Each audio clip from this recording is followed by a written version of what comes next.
आप बहुत कंफ्यूज हो रहे होंगे इन वीडियोस को देखकर। और पिछले कुछ चुनावों की बात करूं तो ये वीडियो बहुत वायरल हुई थी।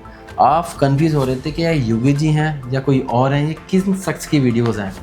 तो ये जो सारा कंफ्यूजन है, इससे हम पर्दा उठाने वाले हैं। नमस्कार दोस्तों, स्वागत है आपका आज के इस पॉडकास्ट में, जहां आज हमारा मुद्दा होने वाला है राष्ट्र की आवाज़, जहां होने वाली है आज सच और सोच की टक्कर। और आज हमारे साथ एक बेहद खास शख्सियत मौजूद है। हमारे साथ हैं उत्तर प्रदेश के मुख्यमंत्री की तरह दिखने वाले योगी विजेंद्र नाथ जी, जिन्हें आप योगी 2.0 भी बुला सकते हैं। तो इनके साथ हम डिस्कस करेंगे कुछ राजनीतिक बातें, कुछ धार्मिक बातें। ये देश उन्नति को कैसे पहुंच सकता है, क्या ऐसे राजनीति में हम बदलाव कर सकते हैं कि इस देश की प्रगति हो। धर्म की राजनीति होनी चाहिए या धर्मयुक्त राजनीति होनी चाहिए, ये हम इस पॉडकास्ट में डिस्कस करेंगे। योगी जी की ऐसी क्या पॉलिसी है, क्या ऐसी आइडियोलॉजी है ताकि लोग उनको फॉलो करते हैं, उनकी जो ख्याति है वो विश्वविख्यात है।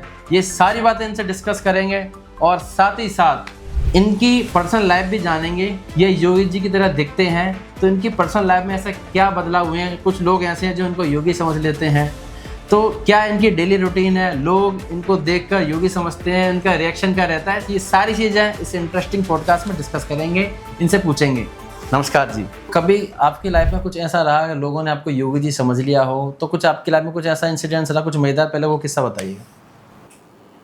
देखिए, 2017 में योगी जी ने उत्तर प्रदेश मुख्यमंत्री पद की शपथ ली है जी। उसके समय से ही योगी जी को 5 ब्रांड नेता के नाम से एक नई पहचान मिली है। और आपने देखा होगा योगी जी ने ऐसे काम भी किए हैं। आज भारत के जितने भी मुख्यमंत्री हैं उनमें योगी जी की एक अलग पहचान है। और ये भगवान महादेव गुरु गोरखनाथ जी की कृपा है कि हमारा चेहरा और हमारी वेशभूषा माननीय गुरुदेव श्री योगी जी से मिलती है। हम भी नाथ संप्रदाय से ही हैं और नाथ संप्रदाय में दीक्षित हैं। गुरुजी, अक्सर बहुत से लोग ऐसे होंगे जो योगी जी से पर्सनली नहीं मिले होंगे, और जो मिले भी होंगे, मैं खुद मतलब उनको इतना एडमायर करती हूँ, देखती हूँ, फिर भी मैं आपको देख के कोई फ़र्क नहीं बता सकती। अचानक से मैं आपको देख लूँ या फिर आप सामने भी बैठे हो तो मुझे यही लग रहा है कि आप योगी जी हैं। तो ऐसा अक्सर बहुत लोगों के साथ हुआ होगा कि आपको योगी जी समझ बैठे होंगे, तो ऐसा कोई वाक़या अपना शेयर करेंगे? जी बिल्कुल करेंगे। पहली बार जब 2017 में योगी जी मुख्यमंत्री बने थे तो हमारे इंदौर शहर में एक कार्यक्रम होता है, आपने गणेश उत्सव सुना होगा। तो ये महाराष्ट्र में, गुजरात में और एमपी में बड़ी धूमधाम से मनाया जाता है। तो हमारे इंदौर में झांकियाँ निकलती है। तो वहाँ के युवा मोर्चा के प्रदेश अध्यक्ष थे, उन्होंने हमें आमंत्रित किया झांकियों में कि महाराज जी आपको झांकी में हमारे साथ में रहना है। तो हम जैसे ही झांकियों में पहुँचे ना, वहाँ कम से कम 10 से 20 लाख पब्लिक उस कार्यक्रम में हिस्सा लेती है। हम जैसे ही पहुँचे लोगों को लगा कि योगी जी आ गए। ये 2017 की बात है। और कुछ लोगों को तो समझ में नहीं आया कि योगी जी हैं या उनके कोई हमशक्ल। और हमको खुद को भी ऐसा महसूस होने लगा कि वाकई हम योगी जी हैं, क्योंकि जो हाव भाव और जो पब्लिक का जो इंटरेक्शन था, लोग आ रहे हैं, कोई पैर छू रहा है, कोई दूर से नमस्कार कर रहा है, और लोगों का जो एक हुजूम था, वहाँ और कई नेता आए हुए थे, कई केंद्रीय मंत्री थे और मध्य प्रदेश के और भी कई नेता थे। लेकिन सबको छोड़कर योगी जी का क्रेज ही इतना ज़्यादा है कि सबको छोड़कर और हर आदमी ये चाह रहा था कि योगी जी को अपने साथ कैमरे में कैद कर ले। जब तक आप खुद बताएंगे नहीं कि आप उनकी तरह नज़र आते हैं, तब तक मुझे नहीं लगता कि लोग पहचान पाएंगे। एक्चुअली हम जहाँ कार्यक्रमों में जाते हैं ना, वहाँ कार्यक्रम उस हिसाब से सेट होता है कि हम आए और चले गए। हाँ, वो इंटरेक्शन का टाइम ही नहीं मिल पाता। उतना टाइम नहीं मिल पाता है कि हम किसी को बताएं। और अगर हमें कहीं मौका मिलता है बोलने का, तो हम सबसे पहले एक ही बात बोलते हैं कि बेशक मैं योगी जी का हमशक्ल हूँ, लेकिन योगी जी खरा सोना है। अच्छा, कभी आपको योगी जी से मुलाकात हुई है आपकी?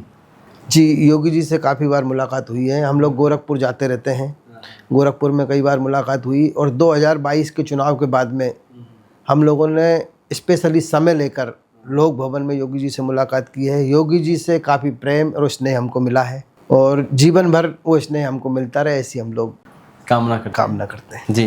तो एक चीज़ ये बताइए, आपने जैसे मुझे बताया, अभी आपसे मेरी बात चल रही थी कि आप योगी जी के लिए कैंपेन आगे भी करने वाले हैं।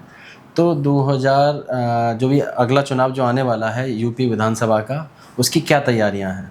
देखो, हमारी तरफ से पूरी तैयारी है और 2027 का चुनाव हम हर हाल में जीत रहे हैं। अच्छा। क्योंकि हम लोग अभी कुछ दिन पहले ही बनारस के पास में शेरपुर गांव है, वहाँ पे एक यज्ञ करके आए हैं। उसमें वहाँ के जो श्रद्धालु थे उन सबों ने एक ही बात कही कि योगी जी के अलावा यहाँ पर उत्तर प्रदेश में कोई दूसरा मुख्यमंत्री आ ही नहीं सकता। अच्छा, एक चीज़ और भी है, मेरा कई स्टेट में जाना हुआ है, जैसे कि कभी काम के सिलसिले में या कभी जैसे भी स्टेट में जाना हुआ है। अदर स्टेट में भी योगी जी को बहुत फॉलो करते हैं। वो ये कहते हैं कि हमारे यहाँ के अगर मुख्यमंत्री योगी जी बन जाए तो हमारे राज्य का उद्धार हो जाए। तो ये भी एक अपने आप में उनका क्रेज़ की बात है। और अभी आपने अभी किस्सा बताया था कुंभ का, तो आपको मतलब आपको कुंभ में मतलब भगवा पहन के आने नहीं दिया गया, वो थोड़ा एक मज़ेदार किस्सा बताइएगा। देखिए, अभी 2025 में एक महाकुंभ हमारे देश में आयोजित हुआ है, जो विश्व में कहीं भी ऐसा कुंभ आयोजित नहीं होता है। जब हमें कुंभ में जाना था तो हमारे कुछ सूत्रों के द्वारा हमें सूचना मिली कि आप जो है योगी जी वाले जो भगवा कपड़े हैं वो पहनकर कुंभ में ना जाएं, क्योंकि कुंभ में इतने सारे लोग आए हुए थे कि वहाँ पे व्यवस्थाएं बनाना शासन प्रशासन के लिए भी एक बड़ी चुनौती थी। ऐसे में अगर हम हूबहू योगी जी जैसे बन के वहाँ जाएंगे और लोगों को एकदम कंफ्यूज हो जाए कि योगी जी आ गए और किसी प्रकार की कोई भागदौड़ ना हो या किसी प्रकार की कोई मतलब समस्या ना हो, इसलिए हम जो है बड़े गुप्त तरीके से कुंभ में गए और स्नान करके आए। अच्छा, अब थोड़ा राजनीतिक बात कर लेते हैं। सबसे पहले मैं आपसे रिलेटेड राजनीति की बात कर लेता हूँ। कभी राजनीति में आपको जाने का कभी इंटरेस्ट रहा, या कभी आपने बीजेपी की तरफ से या किसी और पार्टी की तरफ से आपने राजनीति में एंट्री लेने का ट्राई किया हो? देखो, किसी और पार्टी में तो सवाल ही पैदा नहीं होता, क्योंकि हमारे परम पूज्य गुरु महाराज जब भारतीय जनता पार्टी में हैं और हम गुरु महाराज के साथ हैं, वो जिस पार्टी में है हम उस पार्टी में उनके साथ हैं। तो कभी रहा, आपने कभी टिकट के लिए ट्राई किया? देखो, अभी हमारा राजनीति में ऐसा कोई इंटरेस्ट नहीं रहा है, लेकिन अगर हमें मौका मिला तो हम पूरी कोशिश करेंगे कि योगी जी के पग चिन्हों पे चल के योगी जी जैसा कार्य करें। अच्छा, आपने अभी एक बहुत बड़ी बात बोली कि जैसे कि और किसी पार्टी में जाने का तो सवाल ही नहीं होता, बीजेपी में ही जाएंगे। बीजेपी की क्या मतलब ऐसी आइडियोलॉजी है, थोड़ा उसके बारे में बताइए, ताकि आप बीजेपी को ही मतलब बीजेपी से ही मतलब राजनीति में उतरना चाहें। देखिए, भारतीय जनता पार्टी है एक सनातन पार्टी, जो हिंदू हित की बात करेगा वही देश पे राज करेगा। जी जी। तो राजनीति देश पे राज करने के लिए होती है या फिर समाज जैसे कि समाज सेवा करने के लिए होती है? राजनीति का अस्तित्व ही किस बेस पे होता है? देखो, राजनीति का असली जो अस्तित्व है वो तो समाज सेवा है। समाज सेवा है, बिल्कुल है। क्योंकि जब आदमी राजनीति में आता है तो वो अपना चेहरा दिखाता है कि मैं समाज की सेवा करूँगा। लेकिन गुरुजी, मैं अक्सर मैंने देखा है लोग राजनीति को मिसयूज़ करते हैं। राजनीति मेरे समझ से साथ समाज सेवा के लिए है। एक बार मैं योगी जी का इंटरव्यू देख रहा था तो उन्होंने बोला था कि मैं फुल टाइम के लिए राजनीति में नहीं आया और मैं जो मुख्यमंत्री या बना हुई या राजनीति में हूँ, मैं राजनीति करने के लिए राजनीति में नहीं हूँ। मैं लोगों की समाज सेवा, लोगों को उस समाज को उस स्तर तक ले जाने के लिए मैं राजनीति में हूँ। तो एक अपने में उनकी बहुत बड़ी बात थी। शायद यही आइडियोलॉजी है जो लोग उनके इतना फॉलो करते, इतना मानते हैं। अभी हम थोड़ा सा और अभी जो देश में अभी जो चल रहा है अभी इन दिनों, थोड़ा उस पर हम डिस्कस कर लेते हैं। अभी वक्फ जो बिल अभी पास हुआ है संसद में, उसके बाद बहुत सारे जो एक संप्रदाय है, जब मैं डायरेक्टली नहीं बोलूँगा, उस संप्रदाय ने बहुत सारे जगह जगह हिंसा करी।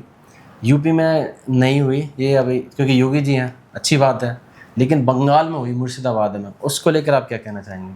देखिए, वक्फ बोर्ड बिल जो आया है वो मुसलमानों के हित का बिल है, क्योंकि अब तक जो वक्फ बोर्ड ने किया है वो अपनी जेब भरने का काम किया है। बड़े बड़े मौलाना जो बैठे हुए हैं, उसके अध्यक्ष बने जो बैठे हुए हैं, उन्होंने अपने परिवार का और अपने लोगों का भला किया है।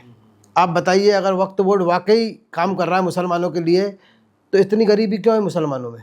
कोई बेचारा पंचर बना रहा है, कोई सब्जी का ठेला लगा रहा है, कोई चौकीदारी कर रहा है, कोई क्या कर रहा है। अगर वक्फ बोर्ड से इनको इतना ही फ़ायदा है तो ये अभी तक पिछड़े हुए क्यों हैं? ये जो है ना एक राजनीतिक स्टैंड है और भारतीय जनता पार्टी चाहती है कि हर आदमी का विकास हो, यानी सबका साथ सबका विकास। लेकिन कुछ असामाजिक तत्व हैं, कुछ विपक्षी दल हैं जो नहीं चाहते कि मुस्लिम भी आगे बढ़ें, मुस्लिम को भी अधिकार मिलें, वो भी पढ़े लिखें और अच्छे अच्छे उसमें जाएं। ये चाहते हैं कि मुस्लिम बच्चे जो हैं कटमुल्ला बन के ही रह जाएं, यानी सिर्फ सब्जी बेचें या पंचर की दुकान लगाएं। तो गुरुजी एक चीज़ बताइए, जैसे आपने बहुत बड़ी बात बोली, अगर ये चीज़ अगर वाकई में अगर मुसलमानों को भला चाहते, जो भी इस संप्रदाय के जो भी जिसको जो रूल करते हैं, तो लोग पंचर नहीं बनाते, सब्जी वब्जी नहीं बेचते। इनके भटकाव के लिए क्या हो सकता है? मतलब जो इनको भटका रहे हैं, तो इनको अगर सही रास्ते पे लेके आना चाहे तो कैसे कर सकते हैं हम इसको? देखो, ये तो सब वोट की राजनीति है। कुछ लोग जो है इनको वोट के लिए यूज करते हैं और भारतीय जनता पार्टी इनको वोट के लिए यूज नहीं करती, क्योंकि ये लोग वोट नहीं देते भारतीय जनता पार्टी को। लेकिन भारतीय जनता पार्टी चाहती है कि देश में सबका विकास हो। अगर इन लोगों का विकास होगा, जब इनको भारतीय जनता पार्टी की पॉलिसियाँ अच्छी लगने लगेगी, इनमें भी शिक्षा का अभाव बहुत ज़्यादा है। आपने देखा होगा कि ये कम्युनिटी जो है ना शिक्षा से वंचित है। तो भारतीय जनता पार्टी चाहती है कि आप भी शिक्षित हो और सब कंधे से कंधा मिलाकर देश को आगे बढ़ाएं। और ये जो अभी मुर्शिदाबाद में जो हुआ है, ये वहाँ की सरकार की कमियां हैं। भाई, आपको तो पता है कि बिल जो है संसद में पास हुआ है, राज्यसभा में पास हुआ है, तो MP MLA सबकी सहमति से पास हुआ है। फिर इसका पालन करवाना सरकार की जिम्मेदारी है। जब हमको पहले से ही पता था कि इसके आने के बाद में दंगे भड़क सकते हैं, एक संप्रदाय जो विशेष जो है वो कहीं ना कहीं असामाजिक कुरीतियाँ फैला सकता है, तो इनको पहले से ये सारी तैयारियां रखना चाहिए। दूसरी चीज़ ये है कि एक चलन चल रहा है कि बांग्लादेश से जो है रोहिंग्या आ रहे हैं और वो देश में इस तरीके की हरकतें कर रहे हैं। तो हम उसके लिए चाहेंगे कि राज्य सरकार और केंद्र सरकार दोनों मिलकर कार्य करें। भाई, ये ऐसा नहीं है कि केंद्र सरकार की जवाबदारी है या राज्य सरकार, क्योंकि अगर एक दूसरे पे थोप देंगे तो काम होगा नहीं। गृह मंत्रालय की तो जवाबदारी है। हम भी कह रहे हैं कि केंद्र सरकार की भी जवाबदारी है और राज्य सरकार की भी जवाबदारी है कि वो कंधे से कंधा मिलाकर कार्य करें, ताकि देश का जो है ना इस तरीके का स्वाद खराब ना हो। क्योंकि हम लोग विश्व गुरु बनने की ओर जा रहे हैं। जब हम विश्व गुरु की बात करते हैं और फिर हम आपस में ही लड़ते हैं, हमारे देश के अंदर जो असामाजिक तत्व पनप रहे हैं, हम उन्हीं को नहीं संभाल पा रहे हैं, तो हम विश्व गुरु कैसे बनेंगे? हम लोग पाकिस्तान को और चीन को मात देने की बात करते हैं और हमारे देश के अंदर ही इस तरीके से जो है ना दंगे हो रहे हैं, हम उनको नहीं संभाल पा रहे हैं। एक दूसरे पे आरोप प्रत्यारोप कर रहे हैं कि राज्य सरकार नहीं कर पा रही है, कि केंद्र सरकार नहीं कर पा रही है। अगर राज्य सरकार नहीं कर पा रही है तो आप राष्ट्रपति शासन लगा दीजिए, और शासन नहीं लगा सकते तो एक बार चेतावनी तो दे दीजिए कि हम 3 दिन बाद राष्ट्रपति शासन लगा देंगे। तो ये मोदी जी की भी जवाबदारी है कि वो एक बार ममता को चेतावनी दें कि भाई राष्ट्रपति शासन लगाइए, नहीं तो हम 3 दिन आप उसको कंट्रोल करिए, नहीं तो हम 3 दिन बाद राष्ट्रपति शासन लगा देंगे। उसके बाद में हम लोग जो हमारी फ़ौज है, आर्मी है, BSF है, वो उसको कंट्रोल करेंगे। अच्छा गुरुजी, एक थोड़ा सा बेसिक सा क्वेश्चन है इसी में, जैसे कि जो राज्य सरकार केंद्र सरकार एक दूसरे के ऊपर डाल रही हैं, ममता बनर्जी ने सीधे सीधे केंद्र सरकार को दोषी ठहरा दिया, केंद्र सरकार ममता बनर्जी को दोषी ठहरा रही है। लेकिन एक्चुअल में मतलब ये जो समाज में जो माइंड में जो कीड़ा आ गया है हिंदू मुसलमान वाला, ये इतना पनप कैसे गया?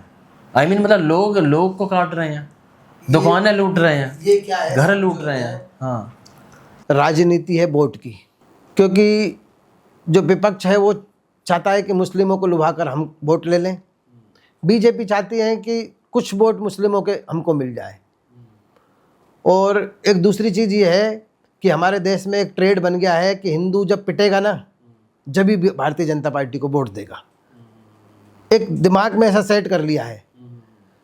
आपने देखा होगा जब भी चुनाव आते हैं, जब कहीं ना कहीं दंगे की स्थिति पैदा हो जाती है या भारत पाकिस्तान तनाव चालू हो जाता है, इस तरीके का जो एक माहौल बनाया जाता है, मुझे लगता है ये राजनीति जीवन में एक नासूर बन रहा है और इसी के कारण जो है ना ये हिंदू मुसलमान की खाई जो है ये बढ़ती जा रही है। तो इस खाई को पाटा कैसे जाएगा? इसके लिए सबसे पहले जो है राजनीतिक नेता, चाहे वो ओवैसी हो, चाहे भारतीय जनता पार्टी का कोई नेता हो, या अखिलेश हो, या और किसी पार्टी का कोई नेता हो, या लालू जी हो, इन लोगों को जो है ना सबको एक हिदायत दी जानी चाहिए कि आप धर्म के बारे में या जाति समाज के बारे में कोई टिप्पणी नहीं करेंगे, ऐसा कोई शब्द नहीं बोलेंगे जिससे किसी भी धर्म या समाज के आदमी को ठेस पहुँचे।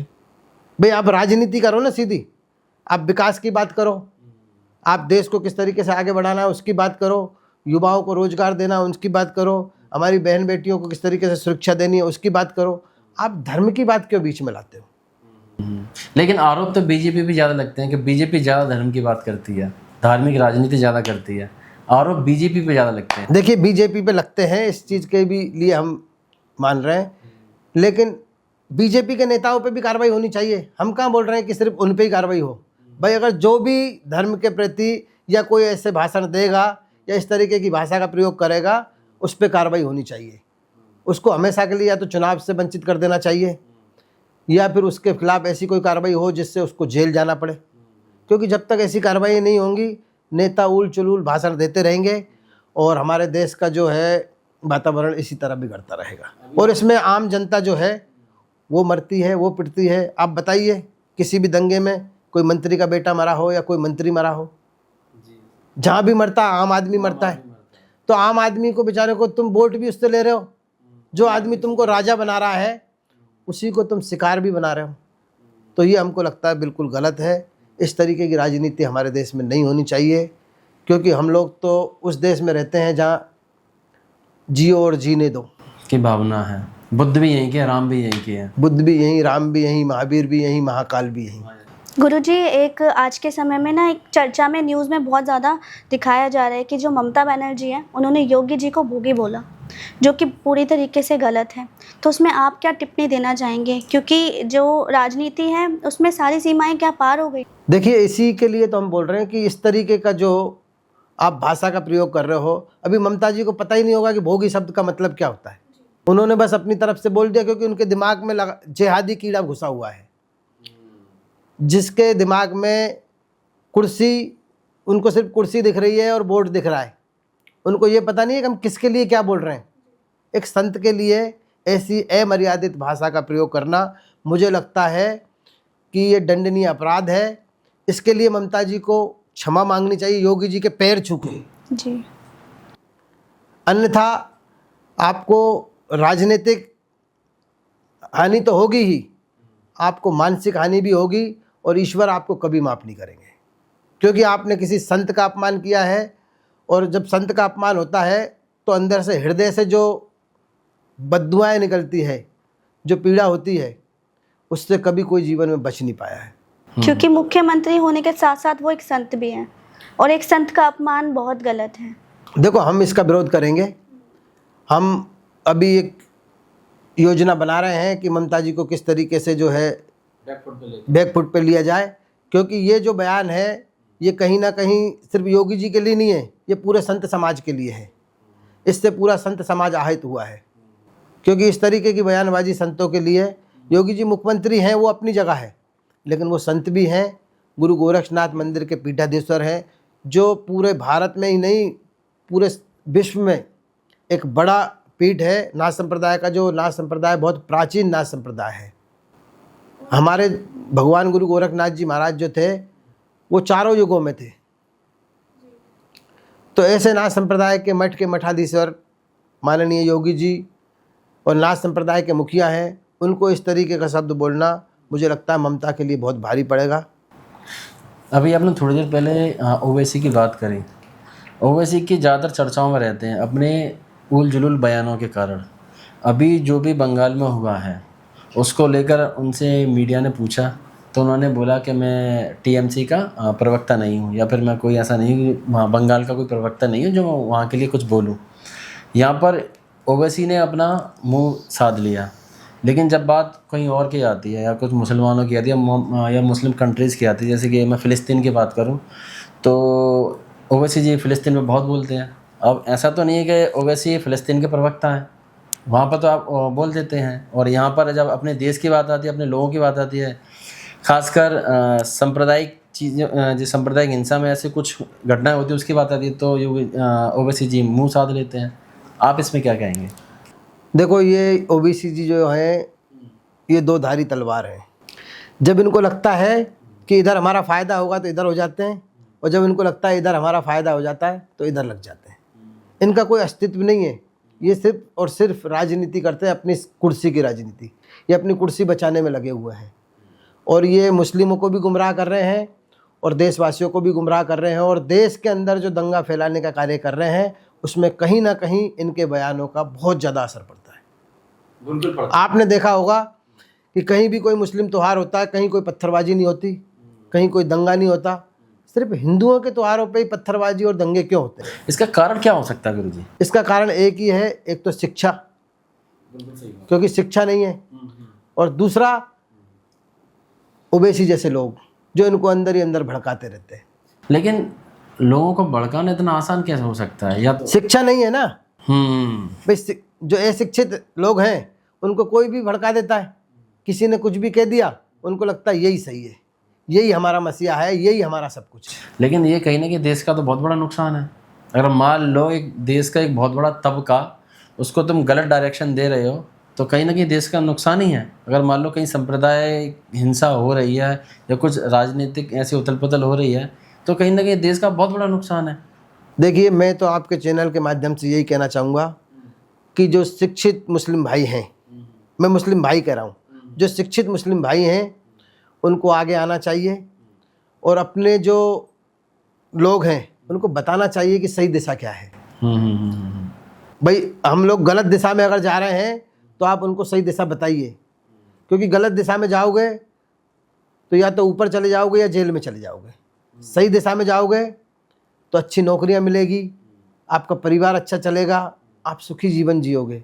और आप गलत दिशा में जाओगे तो आपका परिवार भी परेशान होगा, आप भी परेशान होंगे, और देश के लोग भी परेशान होंगे। अच्छा, आपने अभी बहुत अच्छी बात बोली है। मुझे लगता है आप योगी जी को ज़्यादा ही मानते हैं। आपने बोला कि गलत काम करोगे या तो जेल जाओगे या तो ऊपर जाओगे। योगी जी की कुछ ऐसी पॉलिसी हैं या फिर कुछ कार्य ऐसे हैं, मैं इसको डायरेक्टली पूछ लेता हूँ। बिल्डोजर वाली बात, जैसे कि कहीं में कुछ होता है सीधे बुलडोजर निकल के आ जाती है, तो ये सही है किसी के घर पे ही बुलडोजर चला देना? देखिए, पहले चिन्हित किया जाता है कि अपराधी वाकई अपराधी हैं, इसके पहले से बहुत सारे आपराधिक प्रकरण दर्ज हैं, तो उस आदमी को जो आदतन अपराधी है, जिसका काम ही अपराध करना है, उसके साथ में अगर आप है ना प्यार वाली बात करोगे तो वो नहीं समझेगा। भाई, जो जिस भाषा में समझेगा ना उसको हम उसी भाषा में समझाएंगे, और जब भी उसको समझ में आएगी। आप अंग्रेजी बोलने वाले के साथ में हिंदी की बात करोगे ना तो उसको क्या समझ में आएगा? सब ऊपर से निकल जाएगा। अगर उसको अंग्रेजी भाषा समझ में आती है तो उसके साथ अंग्रेजी में ही बोलना पड़ेगा। किसी को डंडे की भाषा समझ में आती है तो उसको डंडा, और किसी को गोली की भाषा समझ में आती है तो उसको गोली। अच्छा, शायद इसीलिए योगी जी की गाड़ी पलट जाती है, वो पलट देते हैं गाड़ियाँ। देखिए, ये एक संयोग हो सकता है, एक दुर्घटना हो सकती है। अब इसको समाज, कानून, लोग किसी भी नज़र से देखें। इन्हीं कारणों से ना अदर स्टेट में भी सब चाहते हैं कि योगी जी जैसे सीएम होने चाहिए। देखिए, जो जैसा कर्म करेगा उसकी गाड़ी पलटेगी। कोई यात्रा करने जा रहा है तो उनकी गाड़ी नहीं पलटेगी, लेकिन कोई अपराध करने जा रहा है और आपराधिक स्थिति में डूबा हुआ है, आदतन अपराधी है, तो उसकी गाड़ी तो आज नहीं तो कल पलटना ही है। मैं दिल्ली से हूँ और साथ ही जितने भी बीजेपी समर्थक को जानती हूँ, उन सबका यही कहना है कि योगी जी जैसे सीएम दिल्ली में होने चाहिए। देखो, अभी बंगाल में आपने देखा होगा कि मुर्शिदाबाद में जो दंगा हो रहा है उसको लेके भी वहाँ के नेता चाहते हैं कि योगी जी आए और बंगाल को संभालें। मुझे यकीन है कि अगर योगी जी वहाँ चले गए ना तो बंगाल क्या बांग्लादेश भी जीत लेंगे, क्योंकि योगी जी की कार्य करने की शैली जो है इतनी अच्छी है, वो किसी के साथ भी अन्याय नहीं होने देते। अच्छा, आपकी जैसे आप जो बता रहे हैं उससे मुझे ऐसा लग रहा है, और हलचल से भी ऐसा लग रहा है कि योगी जी अगले पीएम बन सकते हैं। 100% बनेंगे, 100% बनेंगे, 101%, क्योंकि योगी जी हर दिल में निवास कर चुके हैं। आप कहीं भी किसी से पूछोगे ना अगला पीएम कौन होगा, तो 101% लोग योगी जी के बारे में बताएंगे। अच्छा, पहला नाम उन्हीं का ही आता है सबकी जुबान पे। मान लीजिए योगी जी पीएम बन भी गए तो क्या लगता है, क्या किस स्तर तक बदलाव हो सकते हैं? देखिए, ये जो आप देख रहे हो जगह जगह दंगे फसाद होते हैं, ये तो बिल्कुल ख़त्म हो जाएंगे, क्योंकि यूपी में हो गया है। यूपी में जब से योगी जी आए हैं मुझे लगता है एक भी कोई ऐसा दंगा नहीं हुआ है। तो जब वो देश में आ जाएंगे, दिल्ली में आ जाएंगे, तो मुझे लगता है देश में भी सारे दंगे जो है वो ख़त्म हो जाएंगे और भाईचारा वापस से आ जाएगा। आज यूपी में जितना भाईचारा है ना, मुझे लगता है देश के किसी भी कोने में नहीं होगा। उससे ये पता चलता है कि वहाँ दंगे नहीं हो रहे हैं, उससे पता चलता है कि वहाँ भाईचारा है, वहाँ लोग मिलजुल के त्यौहार मनाते हैं, वहाँ किसी प्रकार का कोई गुंडा जो है आपराधिक अपराध नहीं कर सकता, क्योंकि अपराध करेगा तो या तो जेल में जाएगा या जेल में जाएगा। अच्छा, एक मैं अपना वाकया बताता हूँ। जैसे कि मैं वर्किंग तो दिल्ली में ही हूँ और अक्सर मेरा होम टाउन जो है वो आगरा के पास फिरोज़ाबाद से है, तो अक्सर मैं दिल्ली से फिरोज़ाबाद जाया करता था और अभी भी कभी कभी होता है। तो जब किसी और पार्टी की सरकार थी तो जैसे ही वहाँ पर कुछ और माहौल हुआ करता था। अब मैं डायरेक्टली नहीं बोलूँगा, ना ही किसी पार्टी का नाम लूँगा, आप मेरे इशारों से समझ जाइएगा, क्योंकि शायद ये वीडियो लाइव जाएगा तो उस हिसाब से मैं कुछ डायरेक्टली किसी को टिप्पणी नहीं करूँगा। लोग सेफ़ नहीं फील करते थे। अगर रात में लोग जा रहे हैं ना तो पक्का है ये उसके साथ कोई ना कोई वारदात होनी ही होनी है, और ख़ासकर महिलाएं तो बिल्कुल ही असुरक्षित महसूस करती थी। आज का समय है, माहौल बिल्कुल बदल गया है। अगर रात को 12 बजे 2 बजे अगर कोई भी जा रहा है ना तो उसे कोई भी मतलब बिल्कुल भी कैसे भी कोई टेंशन नहीं है, वो आराम से जा रहा है, निडर होके जाता है। और मैं भी कभी रात में मेरा कभी होम टाउन जाना होता है तो मैं निडर होके जाता हूँ। लेकिन जब कुछ और समय था उस टाइम पे मैं रात में जाना, मुझे सोचना पड़ता था कि रात में जाना मेरा सही रहेगा या नहीं रहेगा, या फिर दिन ही में निकल जाऊँ। तो ये जो बदलाव आया है ना, ये अपने आप में बहुत बड़ा बदलाव है। इसको लेकर आप क्या बोलेंगे?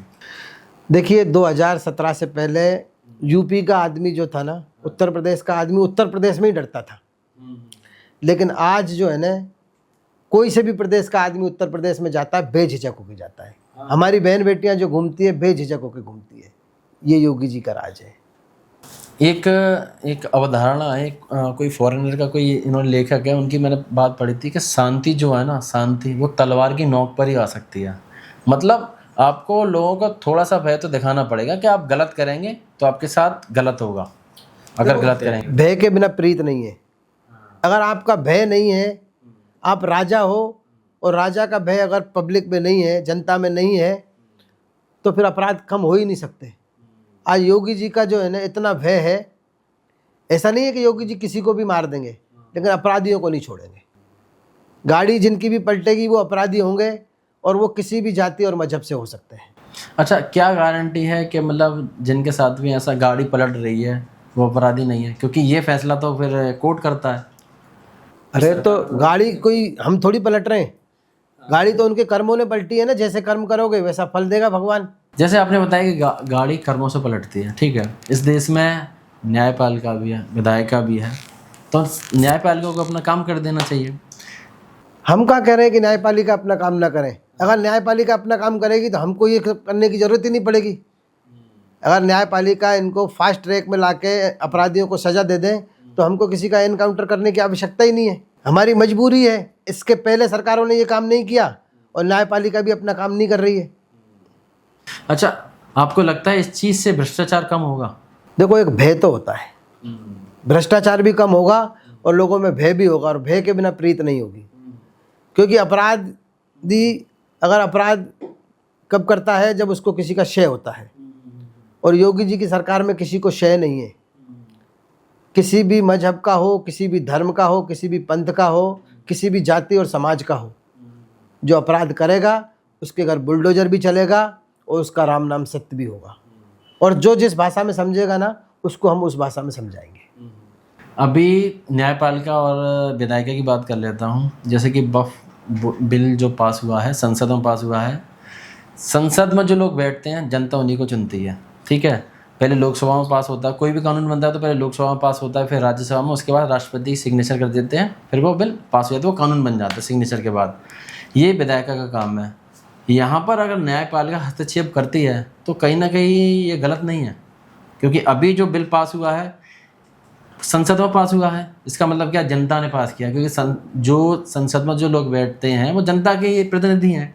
और यहाँ पर अगर न्यायपालिका हस्तक्षेप करे तो उसको आप कैसे देखते हैं? देखो, न्यायपालिका जो है वो हमारा एक सम्माननीय डिपार्टमेंट है, या जो भी आप समझें, तो उसका तो हम सबको सम्मान करना है।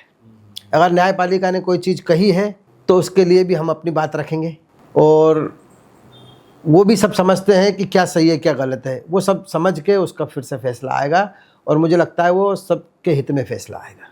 अभी सुनने में आया था कि 2024 के चुनाव में आपने अलवर से टिकट मांगा था बीजेपी की तरफ से, क्या कारण रहे कि चीज़ें राइट फिट नहीं बैठी? देखिए, हमने अलवर से लोकसभा का टिकट मांगा था क्योंकि वहाँ पे हमारे परम पूज्य गुरु महाराज श्री बाबा बालकनाथ जी सांसद थे। उनका टिकट वहाँ से काट के और उनको विधानसभा में तिजारा से चुनाव लड़ा दिया गया था 2023 में। जब उनको तिजारा से चुनाव लड़ा तो वो अच्छी खासी संख्या के साथ में वहाँ जीत के आए, और राजस्थान में भारतीय जनता पार्टी का जो 5 साल का वनवास था वो ख़त्म हुआ और भारतीय जनता पार्टी की सरकार बनी। आज वहाँ पे भजन लाल शर्मा जी सीएम हैं, दिया कुमारी जी डिप्टी सीएम हैं, और हमारे काफ़ी और मंत्री हैं। मान लीजिए आप चुनाव जीत जाते और राजनीति में आते तो क्या बदलाव करते?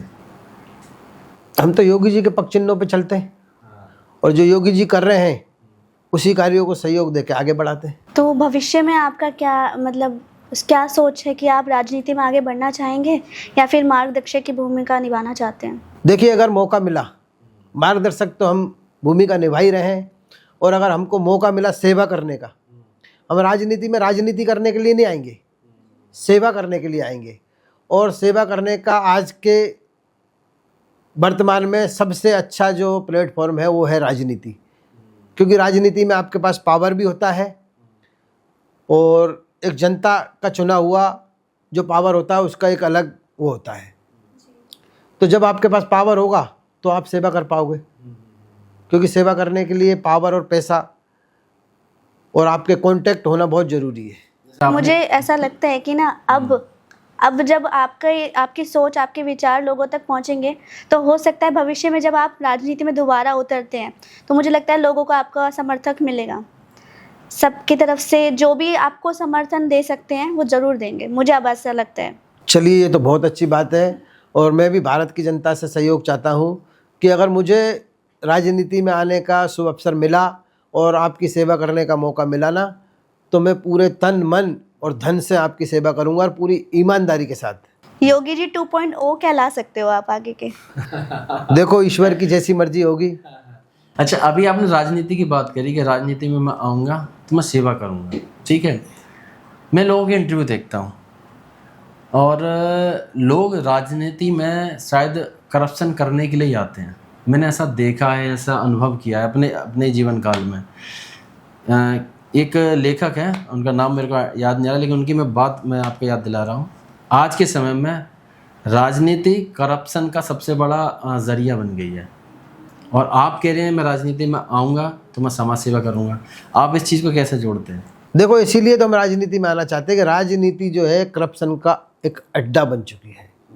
हम उस अड्डा को ध्वस्त करने के लिए आना चाहते हैं। राजनीति करना हमारा उद्देश्य नहीं है, उस राजनीति में जो गलत हो रहा है ना उसको बाहर करना हमारा उद्देश्य है। तो हम जब भी आएंगे उन लोगों के खिलाफ भी मुहिम चलाएंगे जो राजनीति को भ्रष्टाचार का अड्डा बना के रखे हैं, राजनीति को पैसा कमाने की एक जरिया बना के रखे हैं। उन लोगों को बाहर करने के लिए हम लोग राजनीति में आएंगे, और देश के लोगों को राजनीतिक पद पे जाके किस तरीके से लाभ मिल सके, क्योंकि आज बातें तो लाभ मिलने की होती है भाई। हम लोग अभी जैसे दिल्ली में आपने देखा होगा, केजरीवाल जी ने एक ऐलान कर दिया है कि हम महिलाओं को 2500 रुपये देंगे। तो मैं पूछता हूँ कि 2500 रुपये आएगा कहाँ से?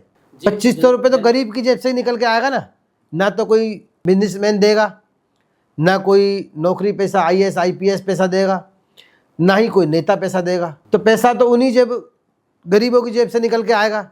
तो मैं तो कहता हूँ कि जब आपको उनको मदद करना है तो आप उनको रोज़गार दे दीजिए, उनके बच्चों को रोज़गार दे दीजिए, अच्छी शिक्षा दे दीजिए। आज दिल्ली की हालत इतनी ख़राब कर दी केजरीवाल ने कि आप जिधर देखोगे उधर कूड़ा मिलेगा आपको।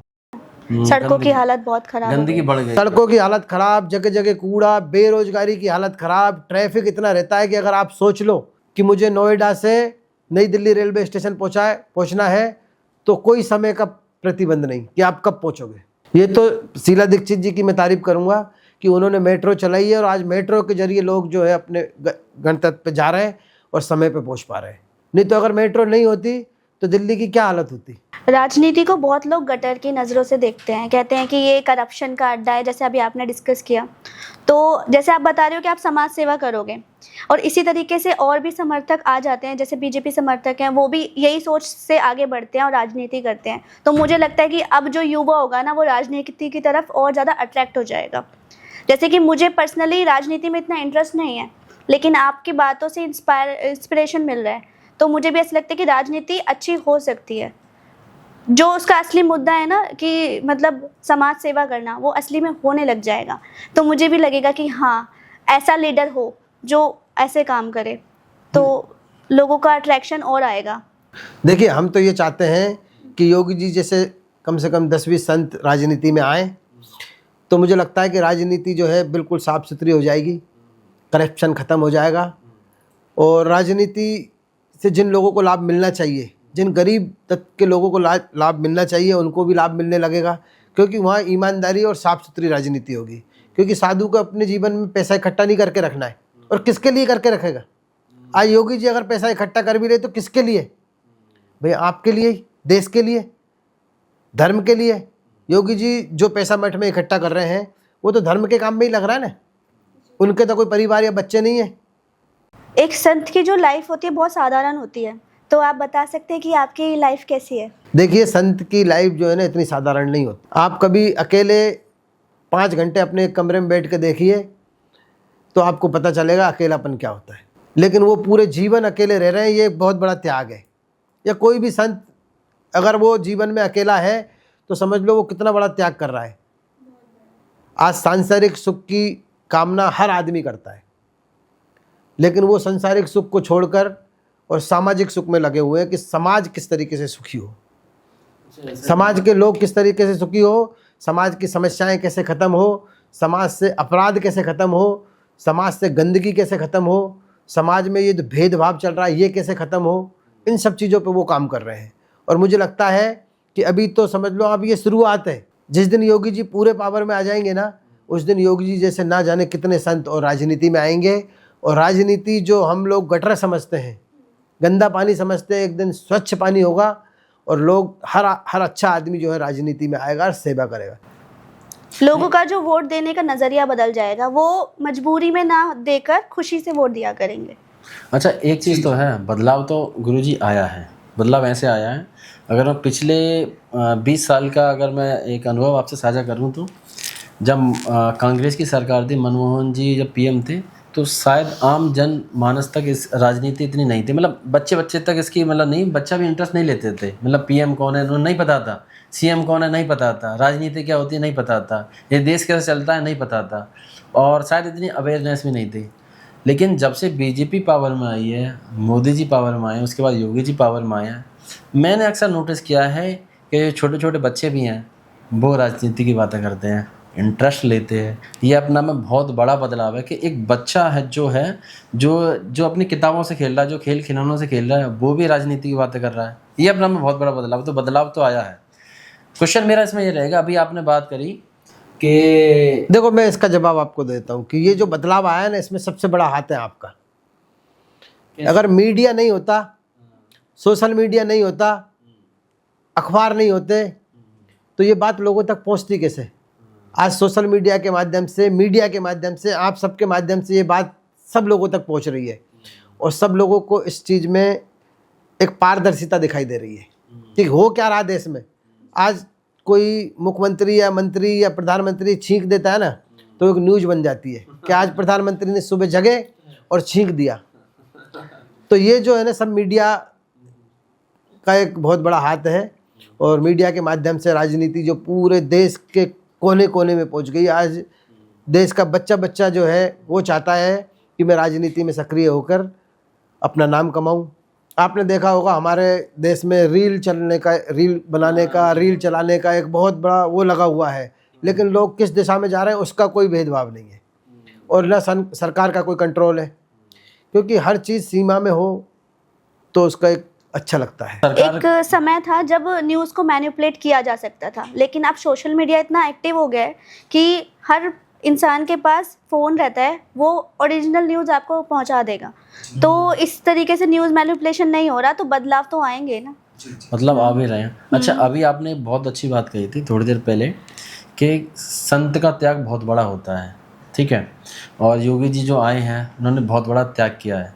अभी शायद उनके परिवार में कुछ महीने पहले शादी भी थी तो वो गए भी थे। उनकी शायद बहन जो है एक कोई शॉप चलाती है, उन पर चाय बेचती हैं वगैरह ऐसी कुछ है, जो कि देहरादून में है। जो अभी जो मुख्यमंत्री हैं उनकी जो एक सिस्टर है, एक वो चाय बेच रही हैं। अगर मैं पुराने मुख्यमंत्रियों की बात करूं जो कि अदर पार्टी के हैं, उन पर आय से ज़्यादा संपत्ति के केस चल रहे हैं, ठीक है। उनकी सोच और योगी जी की सोच में क्या आप डिफरेंस देखते हैं? देखो, जो संत होता है ना, उसका पूरा देश परिवार होता है, उसका अपना कोई परिवार नहीं होता। और आपने जैसे बताया कि उनकी एक बहन है जो चाय की दुकान लगाती है, तो इससे पूरे देश को समझ जाना चाहिए कि योगी जी कितने ईमानदार हैं। जब वो अपनी बहन को राजनीतिक फ़ायदा नहीं दे पा रहे हैं, नहीं तो आपने देखा होगा कि देश में अगर कोई पार्षद का चुनाव भी जीत जाता ना, तो वो बड़ा शोरूम खोल लेता है। एक मुख्यमंत्री की बहन जो आज भी चाय की दुकान लगा रखी है, उससे समझ में आता है कि योगी जी कितने ईमानदार हैं। उनके लिए आप क्या कहेंगे जिन पर आय से ज़्यादा संपत्ति केस चल रहे हैं? अगर मैं खुले तौर पर बोलूँ तो मायावती, अखिलेश यादव पर भी चल रहे हैं, और जो उनके दिवंगत पिताजी थे उन पर भी चल रहे थे। मायावती पे तो खुले तौर पे हैं, ये इतने बड़े, उन पे तो करप्शन के भी चले हैं, क्योंकि टिकट देने में वो करोड़ों डिमांड होती थी, और ये चीज़ खुले तौर पर है। देखिए, जितने भी नेताओं पर करप्शन के केस चल रहे हैं, उन पे हमारा तो ये कहना है कि सख्ती से कार्रवाई होनी चाहिए। किसी प्रकार का भेदभाव नहीं होना चाहिए। किसी भी पार्टी का नेता हो, अगर करप्शन में लिप्त है और अगर उसकी शिकायतें बार बार मिल रही है, तो उसके खिलाफ कार्रवाई होनी चाहिए, क्योंकि वो उनका पैसा नहीं है, वो देश की जनता का पैसा है, जो उन्होंने देश की जनता को बेवकूफ़ बना के अपने पास रख लिया है। जो पैसा देश के विकास के लिए काम आना चाहिए, वो उनके घर के विकास के लिए काम आ रहा है। ये कहीं ना कहीं सरकार की बहुत बड़ी नाकामी है। बीच में मोदी जी ने जब आए थे 2014 में, बोला था कि हम लोग काला धन लेके आएंगे, तो काला धन इन्हीं लोगों का तो है जी। भाई। आम आदमी के पास या ठेले वाले के पास या कटिंग करने वाले के पास या फल फ्रूट बेचने के पास या पंचर बनाने के पास वाले के पास तो काला धन होगा नहीं। उसके पास तो जो अपनी मेहनत का पैसा मिल जाए वही बड़ी बात है। कुछ नेता तो ऐसे हैं जो बेचारे गरीब लोगों को पैसा नहीं देते, उनकी मजदूरी का पैसा नहीं देते, उनकी मजदूरी का पैसा नहीं देते, जो मेहनत का पैसा है वो भी नहीं दे पाते, अपना रौब जमा के काम करवा लेते हैं। ऐसे में अगर किसी नेता पे करप्शन का इल्ज़ाम लगा हुआ है तो उसके खिलाफ ठोस कार्रवाई होनी चाहिए। इससे जो है ना पारदर्शिता भी आएगी। बाकी जो गरीब लोग हैं, जो बहुत ज़्यादा इन चीज़ों से पीड़ा में हैं, जिनके साथ अन्याय हो रहा है, तो उनके लिए क्या सॉल्यूशन निकलना चाहिए कि हर गरीब और हर पीड़िता की बात सुनी जाए?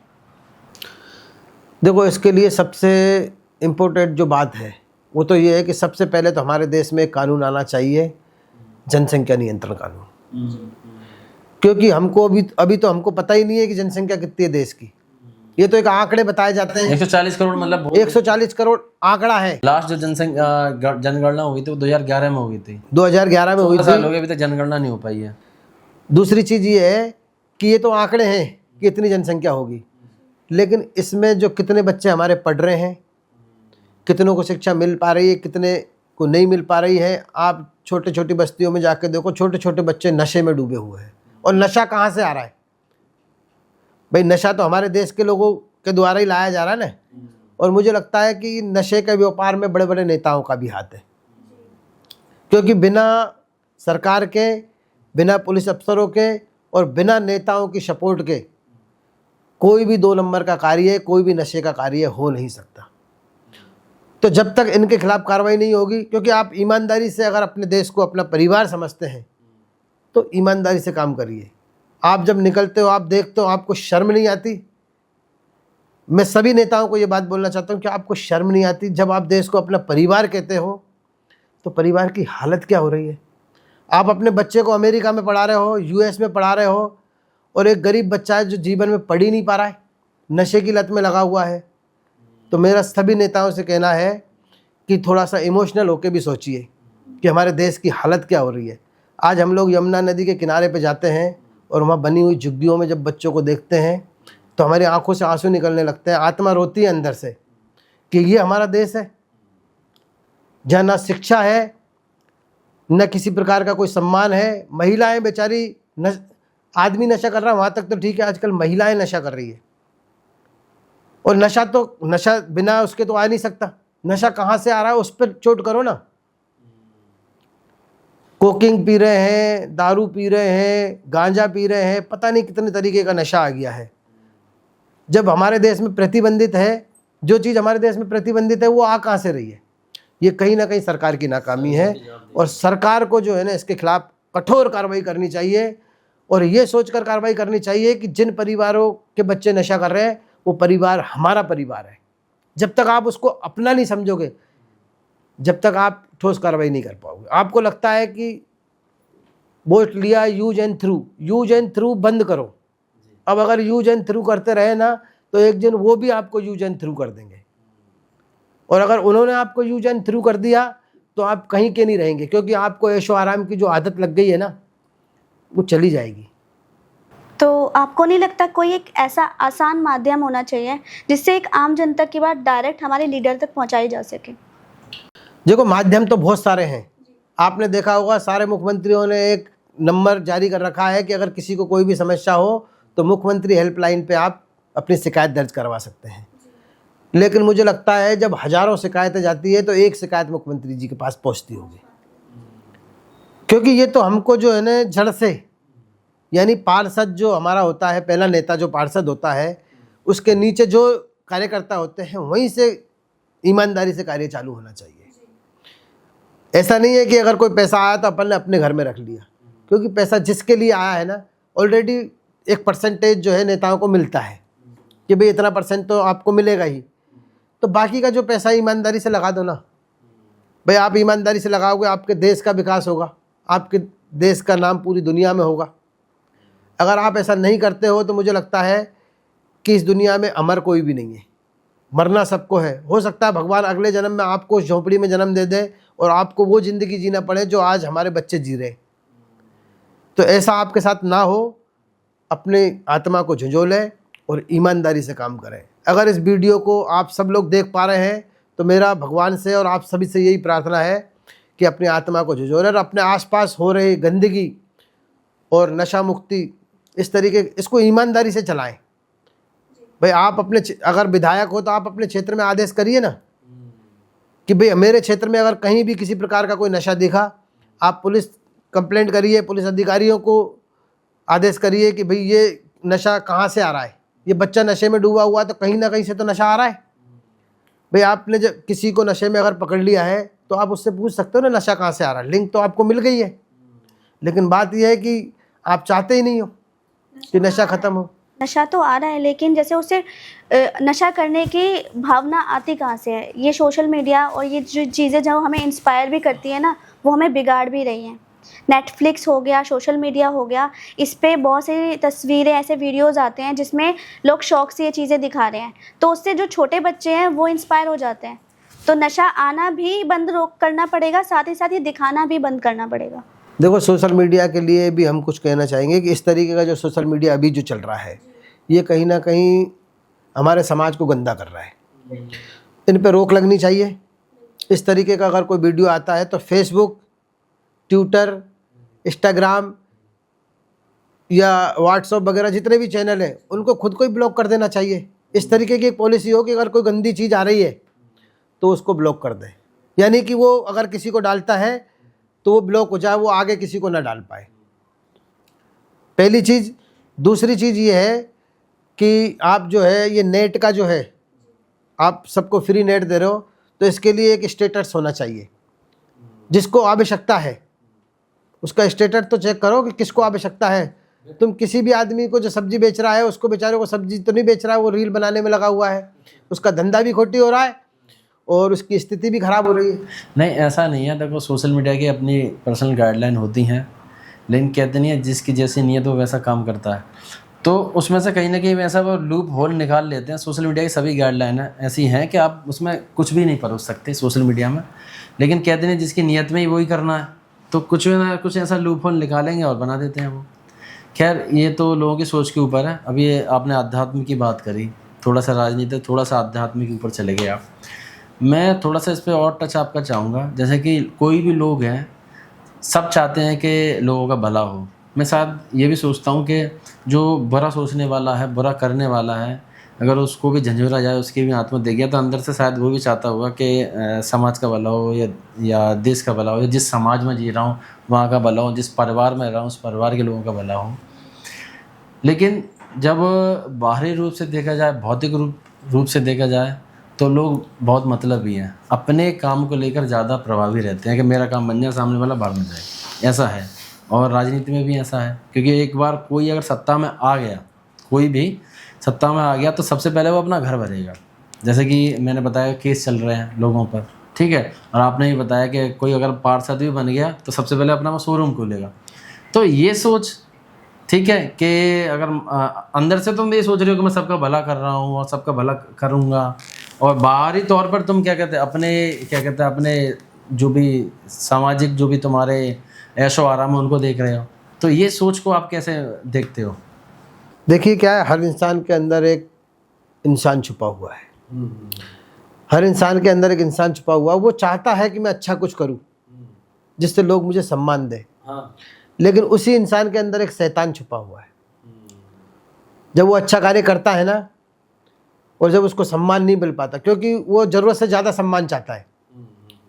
आज हम लोग अगर कहीं भंडारा करते हैं तो हम चाहते हैं कि हर आदमी यार हमारी वाहवाही करके जाए, लेकिन उसमें से 2-4 लोग आपकी वाहवाही करेंगे तो 2-4 लोग आपकी बुराई भी कर जाएंगे कि आपने भंडारे में सब्जी अच्छी नहीं बनाई। तो अंदर का जो शैतान है ना, वो कहता है कि अब भंडारा नहीं करना हमको। जब आपकी निंदा होती है ना अच्छे कार्य करने के बाद, तो आपकी अच्छे कार्यों से जो विश्वास है वो खत्म हो जाता है।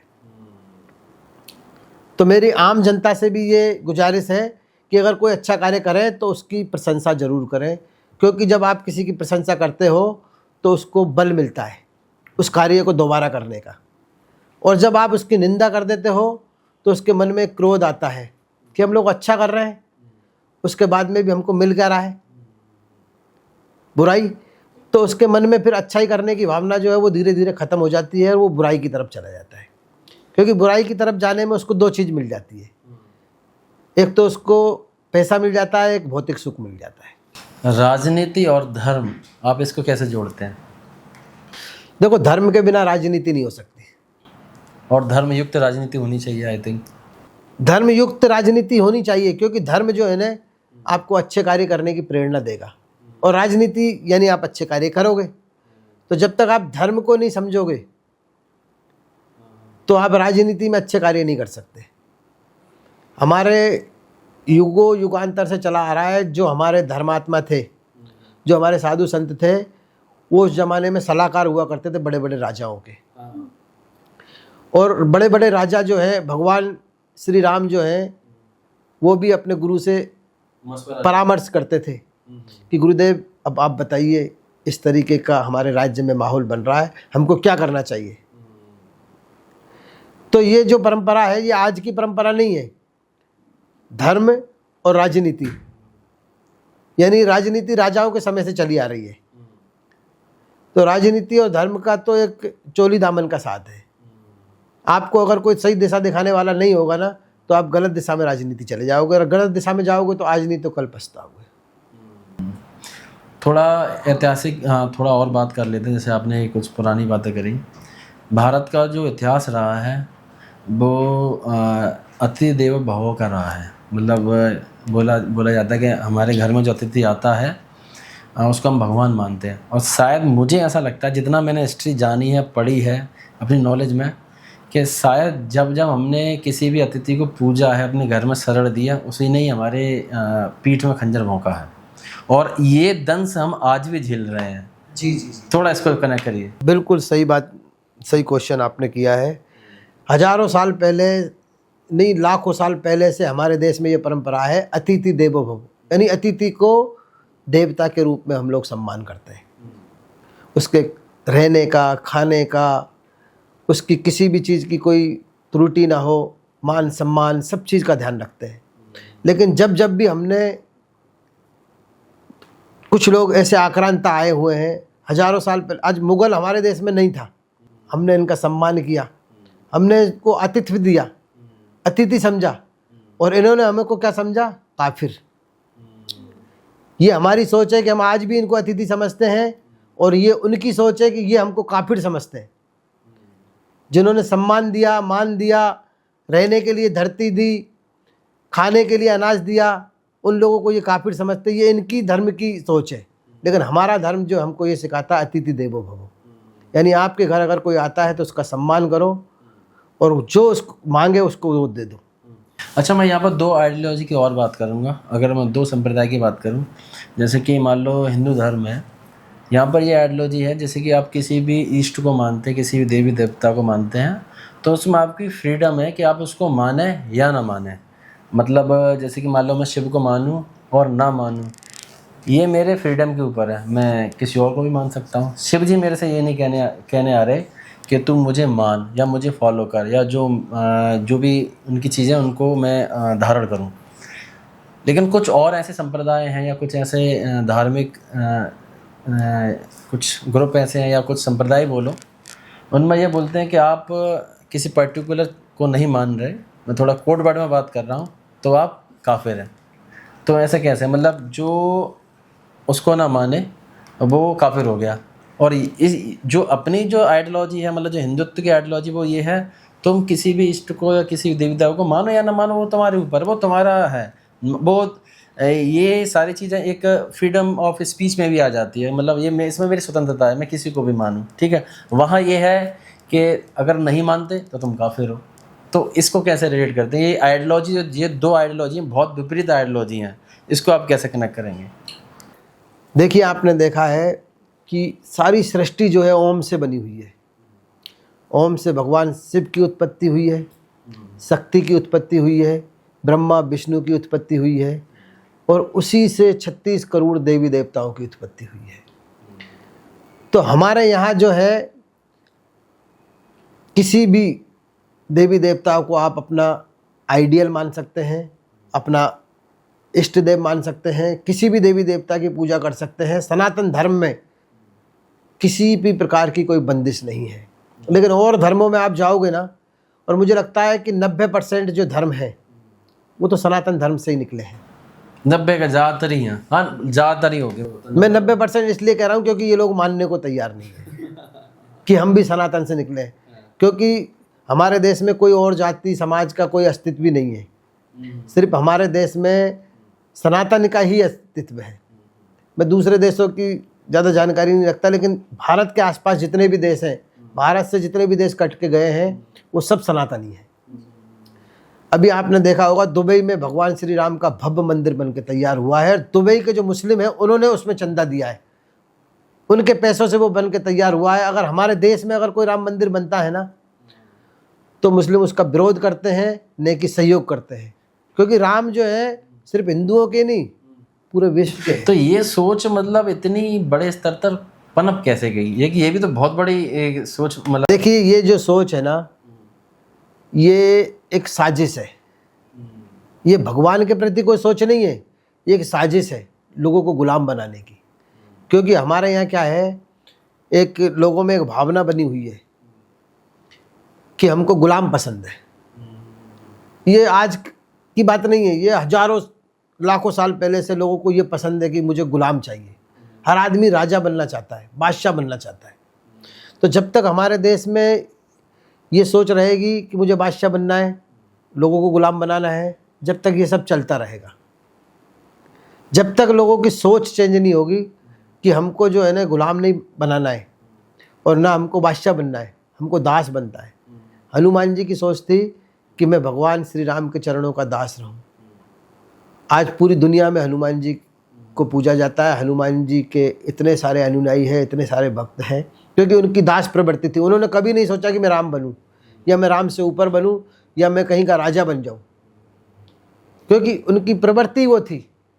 और हमारे यहाँ लोगों की प्रवृत्ति क्या है कि हर आदमी चाहता है कि मैं ही प्रधानमंत्री बन जाऊं।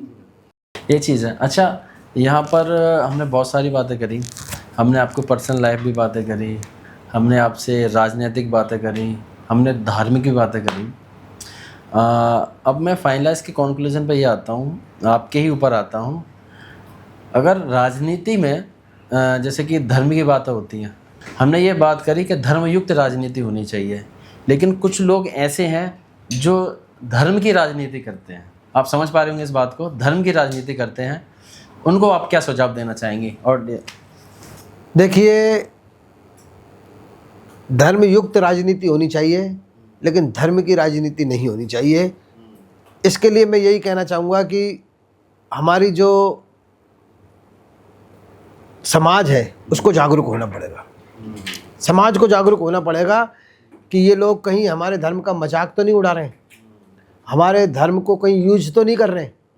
इसके लिए समाज को जागरूक होना पड़ेगा, क्योंकि आज का जो आदमी है वो यूज एंड थ्रू हो गया है। वो भगवान को भी यूज कर लेगा और अपना मतलब निकाल के अपने नेता बनने के बाद में फिर वो नहीं लेगा भगवान का नाम। लेकिन ये हमको सोचना है कि ये आदमी भगवान ये जो कह रहा है वो करेगा भी कि नहीं। आपने देखा होगा बहुत सारे लोगों ने भगवान को यूज भी किया है। अभी किसी धर्म में भी चले जाओ, वो इमोशनल एक राजनीति होती है, भगवान का नाम बीच में ले आते हैं, अपने धर्म का नाम बीच में ले आते हैं कि अपने धर्म पर चोट हो रही है, और लोग जो है ना उसमें फिर धर्म के नाम पे फंस जाते हैं, लोग इमोशनल हो जाते हैं, हर आदमी धर्म के नाम पे वोट करने लग जाता है। तो मैं कहता हूँ कि धर्म का दुरुपयोग नहीं होना चाहिए। अब जो राजनीति हो वो हमारे देश को किस तरीके से आगे बढ़ाना है उस पर राजनीति हो, देश का विकास कैसे होगा उस पर राजनीति हो। हम सपना देखते हैं कि देश विश्व गुरु बने, तो विश्व गुरु कैसे बनेगा उस पर राजनीति हो। हमारे देश की जो खस्ता हालत है उस पर राजनीति हो। मोदी जी ने जैसे कहा था कि हम 100 स्मार्ट शहर बना के देंगे, तो वो भूल गए मुझे लगता है। तो उस पर राजनीति हो कि हमने कहाँ पे स्मार्ट शहर बना दिया है। अभी जिस शहर से मैं आता हूँ, इंदौर शहर, वो पूरे भारत का सबसे स्वच्छ शहरों में आता है। और अभी अक्षत्री 30 तारीख को हमारे वहाँ के एक 5 ब्रांड नेता हैं कैलाश विजयवर्गीय, जो राष्ट्रीय महासचिव भी रहे हैं और अभी वहाँ पे मंत्री हैं मध्य प्रदेश में। उन्होंने कहा है कि मुझे एक भी पोस्टर अपने जन्मदिन पे नहीं लगवाना है, क्योंकि उस पोस्टरों से शहर में जो है गंदगी फैलती है, शहर की जो सुंदरता है वो ख़त्म होती है। तो इस तरीके का बयान जो उन्होंने दिया है ये बहुत ही सराहनीय है कि वो अपने शहर को कितना चाहते हैं, कितना उसके प्रति उनका सम्मान है कि मेरे पोस्टर लगने से मेरा शहर गंदा होगा, इसलिए पोस्टर ना लगाया जाए। उन्होंने सभी कार्यकर्ताओं को जो है ना निवेदन किया है कि किसी प्रकार का कोई पोस्टर ना लगाया जाए जिससे शहर गंदा हो। जी, तो उम्मीद है गुरुजी बहुत सारी चीज़ें हैं आप जो सोच रहे हैं वो पटल पर भी उतरें, और आप जो भविष्य में राजनीति में आना चाह रहे हैं, जिस सोच के लेकर आना चाह रहे हैं, बिल्कुल आप आएँ और उसमें सक्सेस भी हों। इस पॉडकास्ट में हमने बहुत सारी चीज़ें हमने जानी समझी और बहुत सारी चीज़ों से आपने पर्दा भी उठाया। कुछ राजनीतिक चीज़ें भी आपने डिस्कस करी जो हालांकि जो समाज के लिए बहुत प्रेरणादायक हो सकती है। अगर समाज उसको फॉलो करे, आम जनता जो देख रही है, जो हमारे दर्शक देख रहे हैं वो उसको फॉलो करें, तो शायद देश का उद्धार हो सकता है। और मेरी भी आपसे यही कामना है, अगर आप राजनीति में आएंगे तो ज़रूर कुछ ना कुछ इस देश के लिए कुछ अच्छा होगा, कुछ नया होगा, कुछ कीर्तिमान होगा। तो बहुत बहुत धन्यवाद गुरुजी, आपने हमें इतना कीमती समय निकाला। बहुत बहुत धन्यवाद।